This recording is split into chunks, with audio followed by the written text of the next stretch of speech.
15 ದಿನ ಕಂಟಿನ್ಯೂಸ್ ಆಗಿ ಮಳೆ ಬಂತು.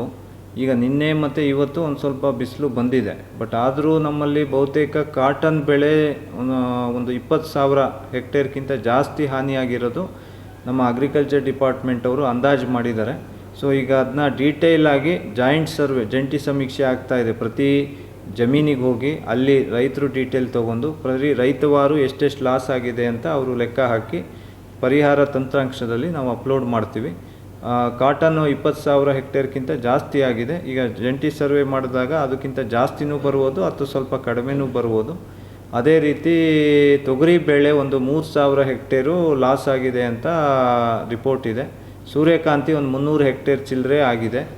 ಆಮೇಲೆ ಈಗ ಕೆಲವೊಂದು ಕಡೆ ಜೋಳ ಎಲ್ಲ ನಾಟಿ ಮಾಡಿದರು.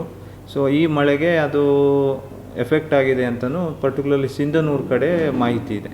ಸೊ ನಾಳೆ ನಮ್ಮ ಜಿಲ್ಲಾ ಉಸ್ತುವಾರಿ ಸಚಿವರು ಬರ್ತಾ ಇದ್ದಾರೆ.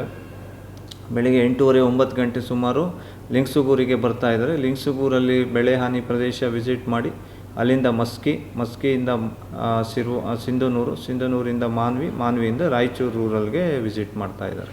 ಮತ್ತು ಪರ್ಟಿಕ್ಯುಲರ್ಲಿ ನಮಗೆ ಯಾದಗಿರಿ, ಕಲಬುರ್ಗಿ ಮತ್ತು ವಿಜಯಪುರದಲ್ಲಾದರೆ ಭೀಮಾ ರಿವರು ದಡದಲ್ಲಿರೋರಿಗೆಲ್ಲ ಎಫೆಕ್ಟ್ ಆಗಿದೆ.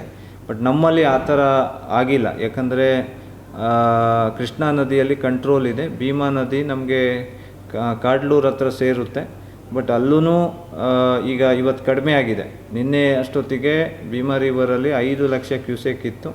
ಈಗ 3.5 ಲಕ್ಷಕ್ಕೆ ಇಳಿಸಿದ್ದಾರೆ. ಬಟ್ ಆದರೂ ನಾವು ಅಲ್ಲೊಂದು 4-5 ಹಳ್ಳಿ ಬರುತ್ತೆ ದೇವಸುಗೂರು ಹೋಬಳಿಯಲ್ಲಿ, ಅಲ್ಲಿ ನಾವು ಮುನ್ನೆಚ್ಚರಿಕಾ ಕ್ರಮ ತೊಗೊಂಡಿದ್ದೀವಿ.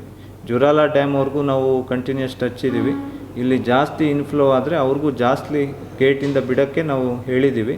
ಸೊ ದಟ್ ಬ್ಯಾಕ್ ವಾಟರ್ ನಮಗೆ ಮೇಯ್ನು 5 ಹಳ್ಳಿಯಲ್ಲಿ ಬ್ಯಾಕ್ ವಾಟರಿಂದ ಸಬ್ಮರ್ಜ್ ಆಗುತ್ತೆ. ಅದನ್ನೂ ನಾವು ಅವ್ರ ಜೊತೆ ನಿರಂತರವಾಗಿ ಕೋಆರ್ಡಿನೇಟ್ ಮಾಡ್ತಾಯಿದ್ದೀವಿ.